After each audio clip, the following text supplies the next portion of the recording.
السلام علیکم ورحمۃ اللہ وبرکاتہ۔ ان الحمد للہ والصلاۃ والسلام علی رسول اللہ، اما بعد۔ محترم ناظرین کرام اور عزیز طلبہ، کتاب بلوغ المرام کے درس میں آپ کا خیر مقدم ہے۔ باب الاذان چل رہا ہے۔ اس باب کی چند احادیث آپ کی خدمت میں حاضر ہیں۔ پہلی حدیث حضرت مالک بن الحویرث رضی اللہ تعالیٰ عنہ سے ہے۔ چنانچہ مؤلف فرماتے ہیں، وعن مالک بن الحویرث رضی اللہ تعالیٰ عنہ قال قال لنا النبی صلی اللہ علیہ وسلم اذا حضرت الصلاة فلیؤذن لکم احدکم الحدیث اخرجہ السبعۃ۔ حضرت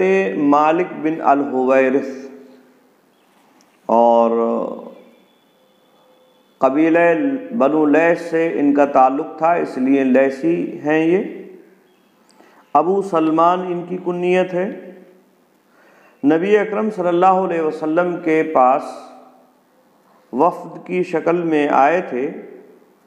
اور 20 رات تک آپ صلی اللہ علیہ وسلم کے پاس قیام فرمایا۔ بصرہ میں جا کے رہنے لگے تھے اور بصرہ ہی میں 74 ہجری میں ان کا انتقال ہوا ہے۔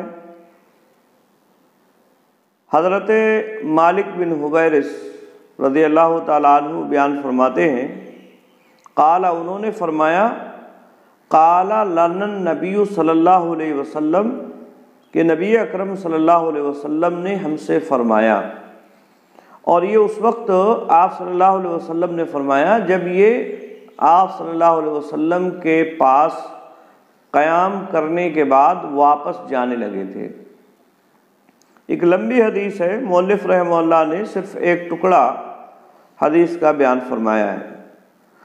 چنانچہ کہتے ہیں آپ صلی اللہ علیہ وسلم نے ہم سے بیان فرمایا، اذا حضرت الصلاۃ کہ جب نماز حاضر ہو، یعنی نماز پڑھنے کا ارادہ ہو، فَلْيُؤَذِّن لَكُمْ أَحَدُكُمْ تو تم میں سے کوئی تمہارے لیے اذان کہے، یعنی تم میں سے کوئی آدمی اذان کہے گا۔ یعنی بہت ساری وصیتیں اللہ کے نبی صلی اللہ علیہ وسلم نے ان سے جب وہ اپنے قبیلے میں واپس جا رہے تھے اس موقع پر کی تھیں۔ انہی میں سے ایک بات آپ صلی اللہ علیہ وسلم نے یہ کہی کہ جب نماز کا ارادہ ہو، نماز پڑھنے کے لیے جاؤ اور نماز کا وقت حاضر ہو جائے تو ایسی صورت میں تم میں سے کوئی ایک تمہارے لیے اذان کہے گا۔ یہ حدیث اس بات کی دلیل ہے کہ اذان کہنا یہ فرض کفایہ ہے، یعنی تمام لوگوں کا اذان کہنا یہ ضروری نہیں ہے، بلکہ کوئی ایک اذان کہہ لے تو یہ کافی ہو جائے گا۔ اور اسی طرح سے اذان یہ وقت کے اندر کہی جائے گی، کیونکہ حضرت الصلاۃ آپ نے فرمایا ہے، یعنی جب نماز حاضر ہو، یعنی نماز پڑھنے کا تمہارا ارادہ ہو۔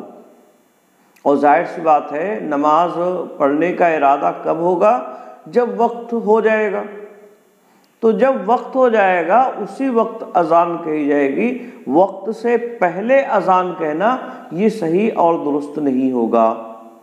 کوئی بھی نماز ہو، چاہے فجر کی ہو یا ظہر ہو یا عصر ہو یا مغرب ہو یا اسی طرح سے عشاء، وقت سے پہلے اذان کہنا یہ درست نہیں ہے۔ یہ حدیث اس بات کی بھی دلیل ہے، کیونکہ اللہ کے نبی صلی اللہ علیہ وسلم نے یہاں حضرت الصلاۃ کے الفاظ فرمائے۔ اور یاد رہے آپ صلی اللہ علیہ وسلم نے نماز پڑھنے کا ارادہ ہو اس وقت یہ آپ صلی اللہ علیہ وسلم نے فرمایا ہے کہ اذان کہی جائے۔ تو اس سے یہ بات بھی معلوم ہو رہی ہے کہ اگر کوئی آدمی نماز تاخیر سے پڑھنا چاہتا ہے، یعنی وقت کے اندر ہی، تو اذان بھی تاخیر سے کہے گا۔ جیسے مان لیجئے کوئی مسافر ہے اور نماز کو جو ہے تاخیر سے ادا کرنا چاہتا ہے، تو ایسی صورت میں نماز کے ساتھ ساتھ اذان کو بھی مؤخر کرے گا۔ اور اسی طرح سے اللہ کے نبی صلی اللہ علیہ وسلم نے بھی جیسے ظہر کی نماز سے متعلق بیان فرمایا کہ نماز کو ٹھنڈا کر کے پڑھو، تو اس میں اس بات کی بھی وضاحت ہے کہ اذان بھی اس میں تاخیر سے کہی گئی۔ تو جب نماز کو مؤخر کیا جائے کسی وجہ سے افضلیت کو حاصل کرنے کے لیے یا عند ضرورہ یعنی ضرورت کے وقت، تو ایسی صورت میں اذان بھی مؤخر کی جائے۔ یہ حدیث اس بات کی بھی دلیل ہے، اس بات کا بھی اس حدیث سے ثبوت ملتا ہے۔ مؤلف کہتے ہیں اخرجہ السبعۃ، اس حدیث کو سبعہ نے روایت کیا ہے، یعنی امام احمد، بخاری، مسلم، ابو داؤد، نسائی، ترمذی، ابن ماجہ، تمام 7 ائمہ جو ہیں مشہور، تو ان تمام ائمہ نے اس حدیث کو بیان فرمایا ہے۔ دوسری حدیث ہے وعن جابر رضی اللہ تعالی عنہ ان رسول اللہ صلی اللہ علیہ وسلم قال لبلال اذا اذنت فترسل واذا اقمت فاحضر واجعل بین اذانک واقامتک قدر ما يفرغ الآکل من اکلہ الحدیث رواہ الترمذی وضعفہ۔ حضرت جابر رضی اللہ تعالی عنہ سے یہ حدیث مروی ہے، وہ بیان فرماتے ہیں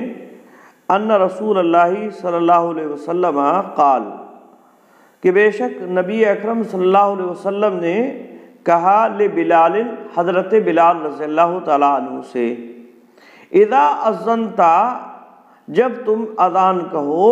فترسل، تو ٹھہر ٹھہر کے اذان کہو۔ ترسل، ترسل باب تفاعل سے ہے اور اسی سے فعل امر ہے فترسل، یعنی تم اذان کو ٹھہر ٹھہر کے کہو، یعنی بالکل جلدی اذان نہیں ہونا چاہیے۔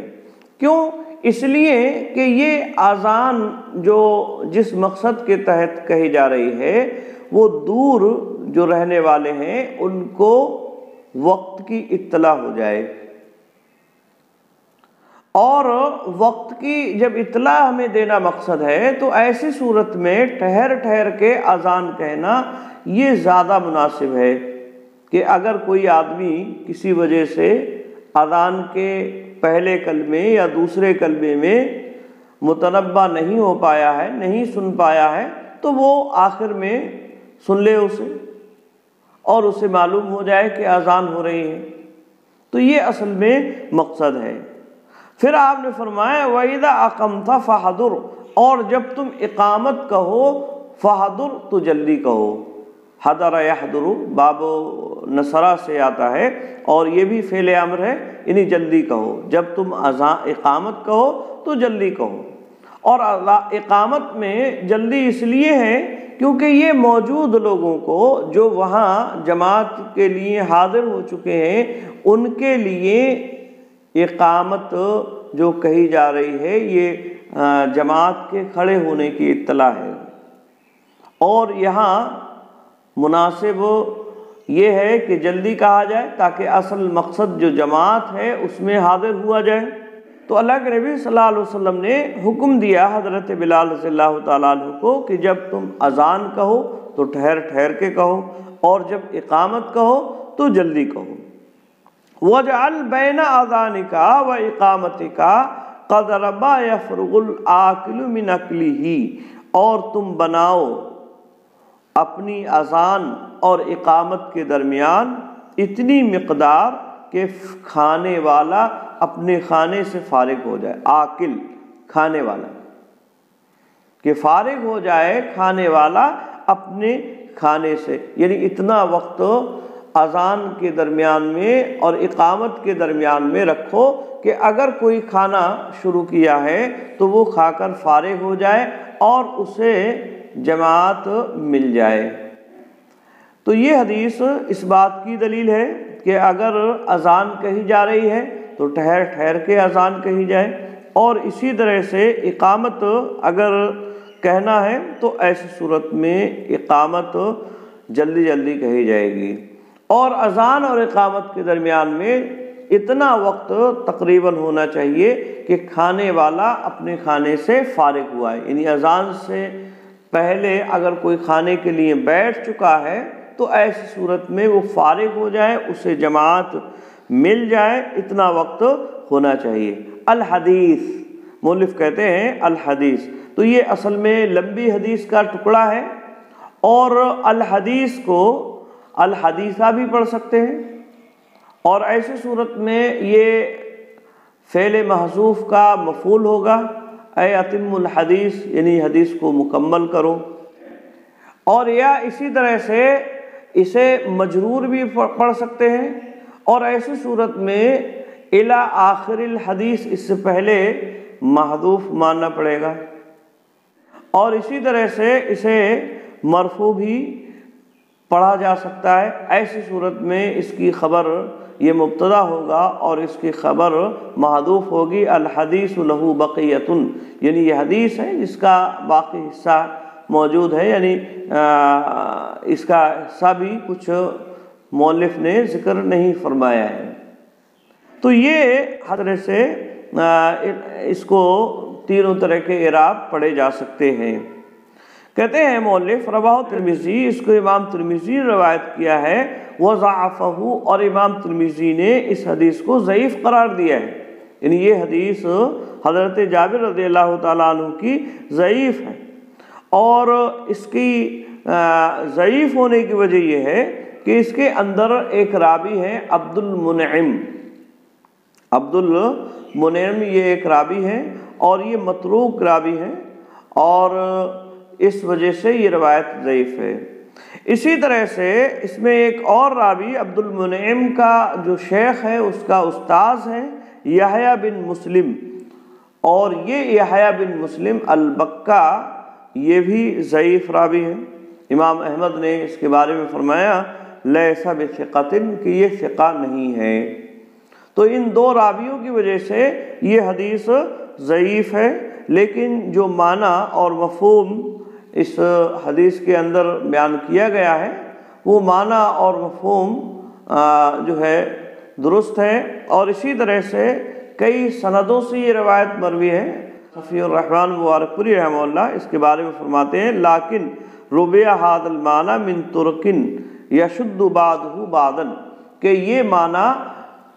کئی سندوں سے مروی ہے جس سے ایک دوسرے کو تائید ملتی ہے۔ تو حدیث کا جو معنی اور مفہوم ہے وہ اپنی جگہ صحیح ہے، اور یہی کہا جائے گا کہ اذان کے اندر اذان کو جو ہے مؤذن ٹھہر ٹھہر کے کہے گا، جبکہ اقامت جلدی کہی جائے گی، اور یہ موقع اور محل کی مناسبت سے بالکل صحیح بات ہے کہ دور والوں کو اطلاع اذان کے ذریعے سے دی جا رہی ہے تو اس میں ٹھہر ٹھہر کر کہا جائے، تاکہ اگر کوئی آدمی پہلی دفعہ میں نہیں سن سکا ہے تو وہ آخر میں سن لے، جبکہ اقامت یہ موجود حضرات کے لیے جماعت کی اطلاع ہے ایک طرح سے، تو اس میں جلدی جلدی ہو تاکہ اصل مقصود کو جلدی حاصل کیا جائے اور اس میں تاخیر نہ ہو۔ اور اسی طرح سے کھانے والے کے لیے جو مقدار متعین کی گئی، یعنی اذان اور اقامت کے درمیان میں کہ آدمی کھانے سے فارغ ہو جائے، تو یہ بھی معنی اور مفہوم کے اعتبار سے اس میں کوئی قباحت نہیں ہے۔ اللہ کے نبی صلی اللہ علیہ وسلم نے حکم یہی دیا ہے کہ اگر کھانا موجود ہے تو ایسی صورت میں پہلے کھانا کھایا جائے اور پھر نماز پڑھی جائے، تو مؤذن اتنا انتظار کر لے کہ کھانا کھانے والا فارغ ہو جائے تو یہ مناسب بات ہوگی۔ تو اگرچہ یہ حدیث سند کے اعتبار سے ضعیف ہے، لیکن معنی اور مفہوم کے اعتبار سے اس معنی کی تائید ہو جاتی ہے اور ایک دوسرے سے اسے تقویت ملتی ہے۔ مؤلف کہتے ہیں وَلَهُ عن ابی ہریرہ رضی اللہ تعالیٰ عنہ ان نبی صلی اللہ علیہ وسلم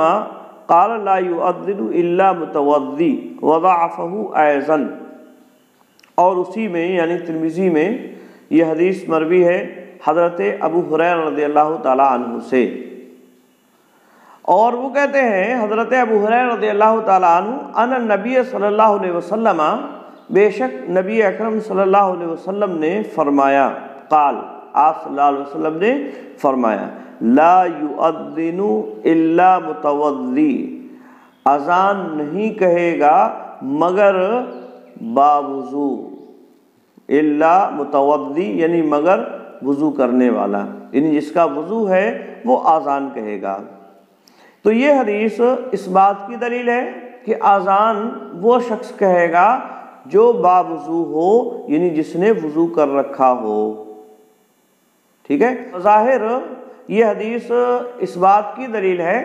کہ اذان کہنے کے لیے وضو شرط ہے، یعنی اگر کوئی آدمی باوضو ہے تو اذان کہے گا، اگر باوضو نہیں ہے تو اذان نہیں کہہ سکتا ہے۔ یہ حدیث بظاہر اسی بات کی دلیل ہے، لیکن یاد رہے یہ حدیث بھی ضعیف ہے، جیسا کہ مؤلف نے فرمایا وضعفہ ایضاً، کہ امام ترمذی نے اس حدیث کو بھی ضعیف قرار دیا ہے، اس لیے کیونکہ اس میں ایک ولید بن مسلم راوی ہے جو مدلس ہے اور ان کے ذریعے سے روایت کر رہا ہے، اور اسی طرح سے معاویہ بن یحییٰ یہ ضعیف راوی ہے، اور امام زہری نے حضرت ابو ہریرہ رضی اللہ تعالیٰ عنہ سے اس روایت کو نہیں سنا ہے۔ آئی بات سمجھ؟ کیونکہ زہری کی ولادت 51 ہجری ہے، جب حضرت ابو ہریرہ رضی اللہ تعالیٰ عنہ کی وفات 59 ہجری میں ہو چکی ہے، تو زہری نے حضرت ابو ہریرہ رضی اللہ تعالیٰ عنہ کا زمانہ نہیں پایا ہے، اس وقت اس لائق نہیں تھے کہ وہ حدیث کو روایت کر سکتے ہوں، لہذا سند میں انقطاع بھی ہے، اور ان تمام وجوہات کی وجہ سے یہ روایت ضعیف ہے اور اس لائق نہیں ہے کہ اس سے دلیل پکڑی جائے۔ تو اس تعلق سے یہ بات صحیح اور درست نہیں ہے کہ اذان کے لیے وضو کا ہونا شرط ہے، کیونکہ روایت شرط ہونے والی جو ہے وہ صحیح نہیں ہے، انقطاع اس کی سند میں پایا جا رہا ہے، سند منقطع ہے، تو ایسی صورت میں یہ حدیث ضعیف ہو گئی اور اس لائق نہیں ہے کہ اس سے دلیل اور حجت پکڑی جائے۔ البتہ اللہ کے نبی صلی اللہ علیہ وسلم باوضو اللہ کا ذکر اور اذکار کیا کرتے تھے۔ ایک موقع پر ایک صحابی نے آپ صلی اللہ علیہ وسلم کو سلام کیا، آپ صلی اللہ علیہ وسلم نے اس کا جواب نہ دیا بلکہ آپ نے وضو کیا، اور پھر اس کے بعد آپ صلی اللہ علیہ وسلم نے جواب دیا، اور اس کے بعد آپ نے فرمایا کہ میں نے یہ پسند کیا کہ میں باوضو اللہ رب العالمین کا ذکر و اذکار کروں۔ آئی بات میں؟ تو اس مناسبت سے بہتر اور زیادہ عمدہ بات یہی ہے کہ آدمی جب اذان کہے تو باوضو ہو، یعنی وضو کر کے اذان کہے، تو یہ مستحب اور پسندیدہ بات ہوگی، کیونکہ یہاں اللہ رب العالمین کا ذکر و اذکار اس میں کیا جا رہا ہے، اللہ کی بڑائی بیان کی جا رہی ہے، اس کی توحید کی گواہی، رسول اکرم صلی اللہ علیہ وسلم کی رسالت کی گواہی اس میں دی جا رہی ہے، تو یہ ذکر و اذکار ہے، اور ذکر و اذکار کے لیے باوضو ہونا یہ مستحب اور اچھا اور عمدہ ہے، جیسا کہ اللہ کے نبی صلی اللہ علیہ وسلم کی سنت ہے، اس لیے باوضو اذان کہی جائے تو یہ زیادہ بہتر اور عمدہ بات ہوگی۔ ہاں، تو اس اعتبار سے باوضو اذان کہے تو یہ زیادہ بہتر بات ہے، لیکن اذان کے لیے وضو کا ہونا یہ شرط نہیں ہے، جیسا کہ اس روایت سے معلوم ہو رہا ہے، اور یہ شرط اس لیے نہیں ہے کیونکہ یہ حدیث صحیح نہیں ہے، اس لائق نہیں ہے کہ اس سے دلیل پکڑی جائے، کیونکہ سند میں انقطاع پایا جا رہا ہے۔ حضرت ابو ہریرہ رضی اللہ تعالیٰ عنہ سے روایت کرنے والے زہری ہیں، اور جبکہ زہری نے حضرت ابو ہریرہ رضی اللہ تعالیٰ عنہ سے نہیں سنا ہے۔ اور اسی طرح سے مؤلف کہتے ہیں وَلَهُ عن زیاد بن الحارث رضی اللہ تعالیٰ عنہ قال قال رسول اللہ صلی اللہ علیہ وسلم ومن اذن فهو یقیم ضعفہ ایضا۔ اور اسی میں یعنی ترمذی میں حضرت زیاد بن الحارث رضی اللہ تعالیٰ عنہ سے مروی ہے، اور زیاد بن الحارث رضی اللہ تعالیٰ عنہ یہ صدا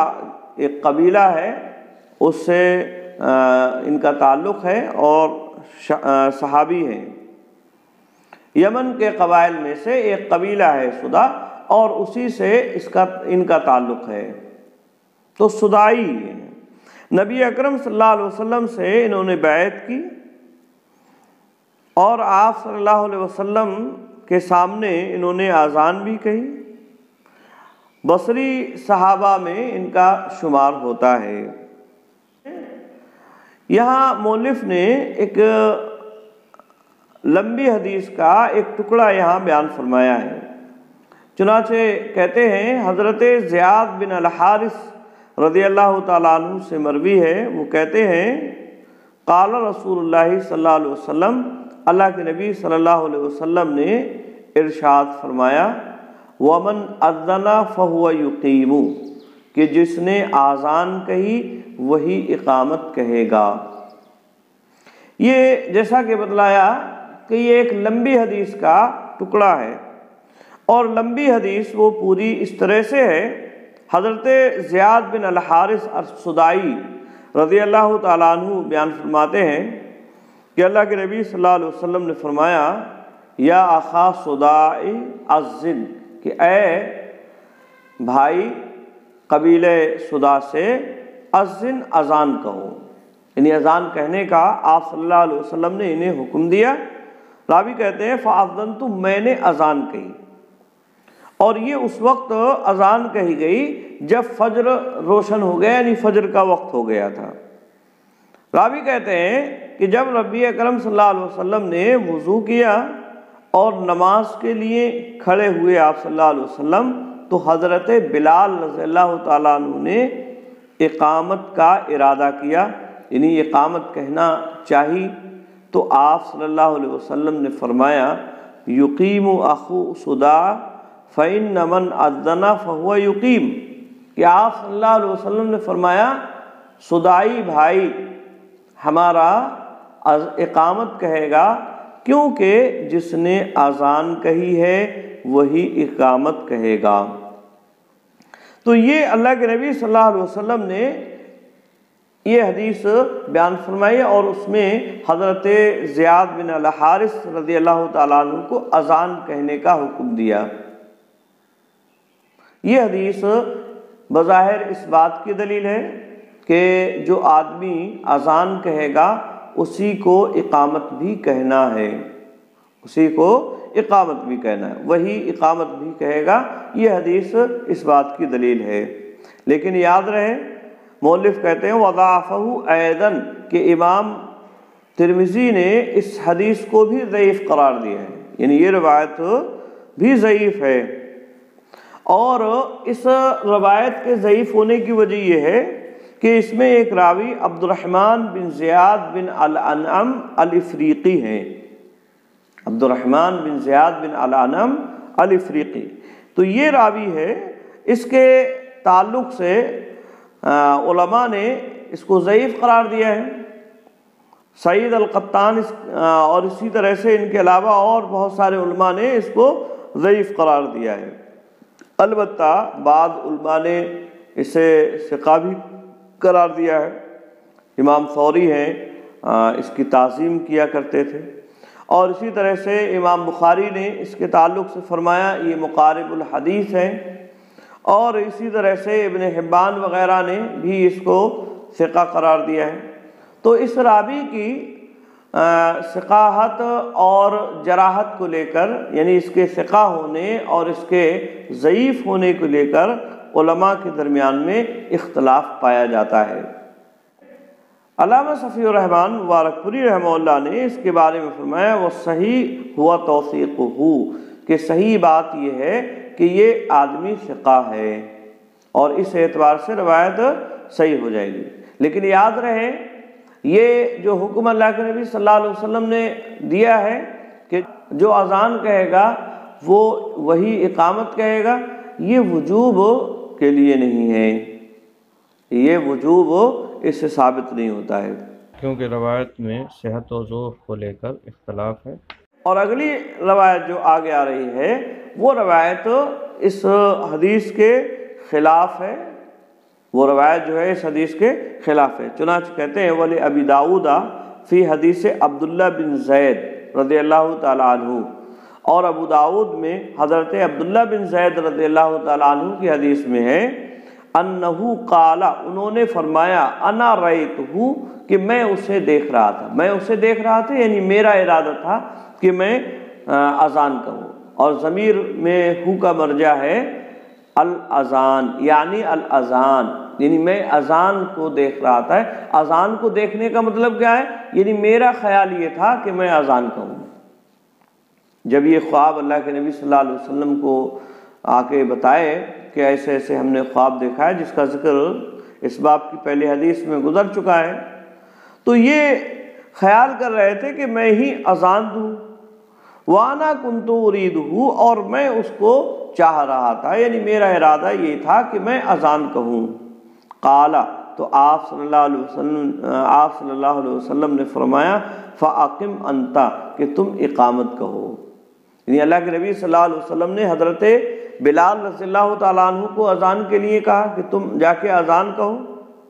اب میرا چونکہ ارادہ تھا کہ میں اذان کہوں، اور میں اسے سمجھ رہا تھا کہ میں اذان کہوں، میرا خیال یہ تھا کہ میں اذان کہوں، تو آپ صلی اللہ علیہ وسلم نے میری دلجوئی کے لیے فرمایا کہ تم جا کے اقامت کہنا، ٹھیک ہے، انہوں نے اذان کہیے، تم اقامت کہنا، فاقم انت، تم اقامت کو۔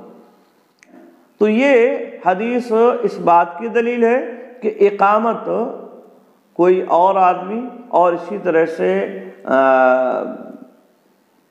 اذان کوئی اور آدمی کہہ سکتا ہے، جبکہ اوپر والی جو روایت ہے زیاد بن الحارث رضی اللہ تعالیٰ عنہ کی، اس سے یہ بات معلوم ہو رہی ہے کہ یہ اذان اور اقامت ایک آدمی، یعنی اذان جو کہے گا وہی اقامت کہے گا۔ تو دونوں روایتیں آپس میں ٹکرا رہی ہیں، اور جیسا کہ بتلایا گیا کہ اوپر والی روایت کے تعلق سے علماء کے درمیان میں اختلاف ہے، صحیح اور ضعیف ہونے کے اعتبار سے، بعض علماء نے صحیح کہا ہے، بعض علماء نے ضعیف کہا ہے، کیونکہ اس میں الرحمن بن زیاد بن العنم الافریقی یہ ضعیف ہیں، تو اگرچہ بعض علماء نے اسے ثقہ کہا ہے، لیکن یہ اختلاف تو اس میں ہے، اور اس اختلاف کی وجہ سے روایت مشکوک ہو جاتی ہے۔ اور جبکہ یہ روایت عبداللہ بن زید رضی اللہ تعالیٰ عنہ کی، تو اس کے تعلق سے بھی فرماتے ہیں وَفِيهِ ضَعْفٌ أَيْضًا، کہ اس روایت میں بھی کمزوری ہے، یعنی یہ روایت بھی ضعیف ہے۔ اور یہ روایت اس لیے ضعیف ہے کیونکہ اس میں ایک راوی محمد بن عمرو الوافقی، یہ ضعیف ہے، محمد بن عمرو الوافقی یہ راوی جو ہے یہ ضعیف ہے۔ تو یہ دونوں ہی روایتیں ضعیف ہیں، اور جب روایت ضعیف ہو تو ایسی صورت میں اس سے کوئی حکم ثابت نہیں ہوتا ہے۔ لیکن اوپر والی حدیث چونکہ بعض علماء نے اس کے اندر جو راوی پایا جا رہا ہے اس کو صحیح بھی قرار دیا ہے، تو اس لیے بہتر اور عمدہ بات یہی ہوگی کہ اذان جو کہہ رہا ہے وہی اقامت بھی کہے، لیکن اگر کوئی دوسرا بھی اقامت کہہ دیتا ہے تو ایسی صورت میں یہ ایک ایسا معاملہ ہے جس میں وسعت ہے، یہ کوئی ناجائز اور حرام بات نہیں ہوگی، یعنی اقامت کوئی ایسا آدمی بھی کہہ سکتا ہے، کیونکہ یہ دونوں ایک مستقل عبادت ہے، اذان ایک الگ عبادت ہے، اقامت الگ عبادت ہے، تو اصل تو اس میں جواز ہے، اصل اس میں جواز ہے، اگرچہ بہتر یہ ہے کہ جو اذان کہے وہی اقامت بھی کہے۔ آج کے لیے بس اتنا ہی۔ السلام علیکم ورحمۃ اللہ وبرکاتہ۔